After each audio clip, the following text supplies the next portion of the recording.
இன்றைய பைபிள் வசனங்கள். கிறிஸ்துவை பற்றிய நற்செய்தி உங்களுக்குள் நிறைவாக குடிகொள்வதாக. முழு ஞானத்தோடு ஒருவருக்கொருவர் கற்பித்து அறிவுரை கூறுங்கள்.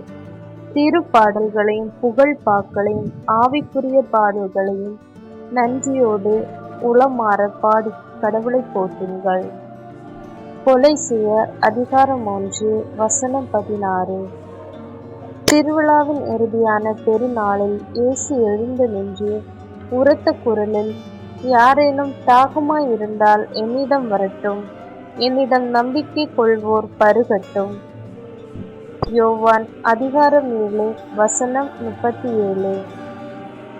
இவ்வாறே உங்கள் ஒளி மனிதர் முன் ஒளிர்க, அப்பொழுது அவர்கள் உங்கள் நற்செயல்களைக் கண்டு உங்கள் விண்ணக தந்தையை போற்றி புகழ்வார்கள். மத்தேயு அதிகாரம் 5 வசனம் 16.